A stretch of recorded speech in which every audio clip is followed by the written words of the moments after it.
শুভ সকাল বন্ধুরা, প্রিয়া লাইফস্টাইলে আমাদের অনেক অনেক স্বাগতম। আশা করছি তোমরা সবাই ভালো আছো, সুস্থ আছো। তো নতুন একটা ভিডিও নিয়ে তোমাদের সামনে চলে এসেছি।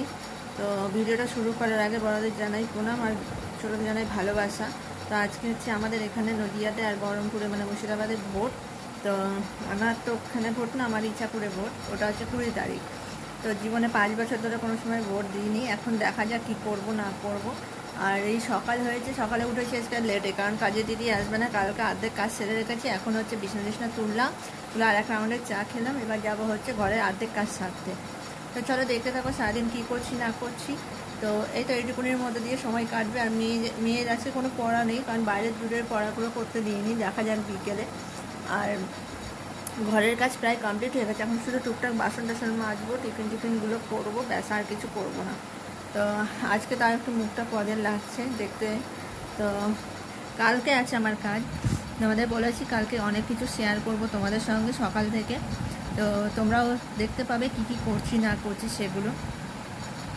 আর আজকে কিছু হবে না, আজকে তো এখানে সব কিছুই বন্ধ থাকে, এর জন্য আজকে বেরোবোও না, কিছুও না। তো এখন হচ্ছে দেখি জামা কাপড়গুলো সব গুছিয়েছি, এখন এই জায়গাটা একটু গুছাবো, দেখি কি হচ্ছে না হচ্ছে।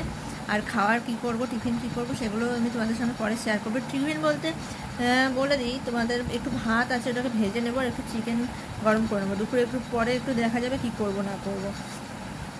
তো চলো এবার কাজগুলো কমপ্লিট করি। তো মানে সকাল থেকে কাজ করার পর এখন বাজে 9:20। তো মা আবার রান্নাঘরে ঢুকেছে, সারা ঘরের কাজ করে 9:20 সময় আবার রান্নাঘরে ঢুকেছে। আজকে আমার পড়া নেই, সেই জন্য আজকে আমি তোমাদের সাথে চলে এসেছি। এখন 9:20 সময় মা সকালের জন্য বানাচ্ছে লুচির আটা মাখা চলছে, তার সাথে তরকারি হবে সাদা আলুর তরকারি। আর দুপুরের মেনুটা দুপুরেই বলবো। এই যে লুচির আটা, গরম গরম লুচি। রবিবারে হয়নি, সোমবার স্পেশাল লুচি তৈরি হচ্ছে, যারা যারা খাবে সবাই চলে আসো। এই যে গরম গরম লুচি তৈরি, আরো ভাজা হচ্ছে। শুভ সকাল বন্ধুরা। তো গরম গরম আজকে লুচি আর একটু সাদা আলুর তরকারির সঙ্গে সোনপাপড়ি, এটা আমি আজকে সকালের মেনু করেছি। তো তোমরা যদি খেতে চাও তো সকাল সকাল চলে এসো। আজকে আমার হাতটা ক্যামেরাতে কাঁপছে, জানি না কেন। তো এই যে, আর এখানেও আছে সোনপাপড়ি, তো তোমরা খেতে চাইলে চলে এসো। তো ফাইনালি সব কাজ কমপ্লিট করে স্নান করে নিয়েছি, 10:30টার মধ্যে সব কমপ্লিট হয়ে গেছে। লুচি করেছি, তোমরা দেখেছো, তোমাদের সঙ্গে শেয়ার করেছি। দুপুরে ভাত ছিল, ওটাকে ভেজে নিয়েছি, আর একটা চিকেন আছে, ওটাকে গরম করে নিয়েছি। কিন্তু আমার এখন এগুলো শোবো, কারণ যাই না কেন খুব বমিটি পাচ্ছে আর মাথাটা ঘুরছে খুব। তো শোবো এবার, ভালো লাগছে না কিছু। সো গুড ইভিনিং বন্ধুরা। তো স্নান করে আমি চুপচাপ শুয়ে পড়েছিলাম, কারণ শরীরটা খুব খারাপ হয়েছে। তো মাথা টাথাগুলো ব্যথা করছে, প্রেশারটা একদম ডাউন হয়ে গেছে। আর মুখে মানে সব কিছুই শেষ হয়ে গেছে মনে হচ্ছে, যেন মুখেও ঘায়ে ভর্তি হয়েছে। দেখি কালকে একটু ডাক্তার দেখাবো। মানে উঠে যে কাজকর্ম করবো বা বলবো কিছু মনে হচ্ছে না, শরীরে এতটা উইক লাগছে। পড়তে বসেছে, আমাকে পড়ানোর কথা বলছে। সিলেবাস এত চেঞ্জ হয়ে গেছে যে মানে তাকিয়েও দেখলেও না মাথাটা ঘোরে, পুরো সিলেবাসটা চেঞ্জ হয়ে গেছে। কিন্তু যতটুকুনি জানি ততটুকুনির মধ্যে চেষ্টা করছি। বিশেষ করে আর্টসটা, ইংলিশটা দেখিয়ে দিতে পারবো, সায়েন্সটা নিয়ে একটু টাফ আছে। এই যে পড়া ছিল কিন্তু পড়ালো না, নেই মনে হয় ম্যাডাম। আর রাতের খাওয়া দাওয়া বলতে করা আছে, ওই খাওয়া হবে, কারণ আমার আর শরীর ভালো লাগছে না, গলা মালা খুব ব্যথা, আর শুয়েই আছি। তোমরাও ভাবছো যে মরা ভিডিও দিয়ে যায়, আমরা কি দেখবো। এটাও ঠিক, যে কোনো কন্টেন্ট আমি দিতে পারছি না তোমাদের সামনে, যে আমি ভিডিওটাকে ভালোভাবে প্রেজেন্ট করব। কিন্তু কী করব, তোমাদের বলেছি মা মেয়ের জীবন এইভাবেই কাটে, পড়াশোনা আর এই টুকটাক কাজের মধ্যে দিয়েই কাটে। তো আমার ভিউটা বেড়েছিল বাইরে, যখন পুরী গেছিলাম তখনই বেড়েছিল, কিন্তু এখন আর কোথাও ঘুরতে যাচ্ছি না। আমাকে তোমরা এই তোমরা নিয়েই দেখতে হবে। আজকে এখানে ভোট মিটলো, আর আমার ভোট ইচ্ছাপুরে, যে ভোট দিতে যাবো কি যাবো না তাও জানি না। শরীর ঠিক থাকলে যাবো, শরীর ঠিক না থাকলে যাবো না।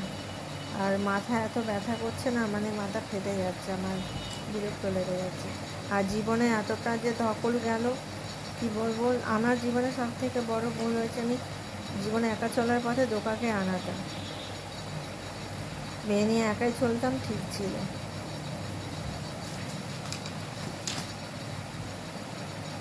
তো আমি এবার একাই চলবো, একাই করবো যতটুকুনি পারবো।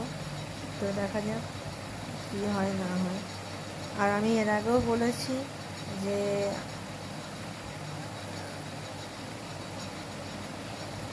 সব কিছুই তোমাদের সামনে খুলে বলেছি, যে 6 ইয়ার হলো, কীভাবে কী বৃত্তান্ত, কীভাবে মারা গেছে সেটা নিয়ে ভিডিও আমি অন্যদিন করবো। এই এরকম ভিডিওটা মনে আমি একবার করেছি, সামনেও দেখেছো, কিন্তু তাও বলে দিচ্ছি। ওই ভিডিওটা আমি পুরো ডিটেলস আমার লাইফটা আমি তোমাদের সঙ্গে পরে শেয়ার করবো, কিন্তু বলে দিই যে প্রবলেম ছিল, লিভারের প্রবলেম ছিল। তো সেখানে দাঁড়িয়ে মানে 2 বছরের বেশি অসুস্থ ছিল। তারপরে প্রায় 1 মাসের কাছাকাছি হসপিটালাইজড ছিল। লিভারটা টোটালি খারাপ হয়ে গেছিলো। লিভার ট্রান্সফারের জন্য ব্যবস্থা করা হয়েছিল, কিন্তু মানে যেদিন ট্রান্সফারের ব্যবস্থা হবে তার আগের দিনই মারা গেছিলো। তো টানা 1 মাসের কাছাকাছি হসপিটালে ভর্তি ছিল। তো অনেক চেষ্টা করার পরেও কিছু হয়নি। তারপরে আমরা 1 বছর ওখানেই ছিলাম। তারপরে তো মায়ের ওখানে গিয়ে তারপর আবার এখানে, মানে পুরো যাযাবরের মতো কাহিনী তোমাদের সঙ্গে পরে শেয়ার করব, যে আমি কীভাবে যাযাবর হলাম সেই কাহিনী আমি তোমাদের সঙ্গে পরে শেয়ার করব। তো জীবন কাহিনী সবারই একটা থাকে, তো আমার জীবন কাহিনীও তোমাদের সঙ্গে পরে কালকের ব্লগে শেয়ার করব সম্পূর্ণটা।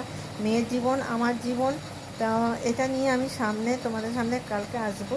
কিন্তু আমাদের যাযাবরের জীবন কাহিনী শুনলে হয়তো তোমাদেরও মনে হবে যে না, কী বৃত্তান্ত ইত্যান্ত।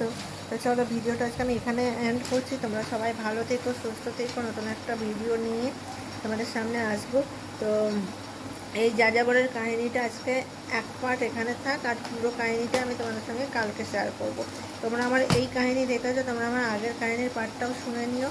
তো সেটা আমি কালকের ব্লগে তোমাদের সঙ্গে সব কিছু শেয়ার করবো। তো চলো, ভিডিওটা এখানেই এন্ড করলাম। ভালো থেকো, সুস্থ থেকো।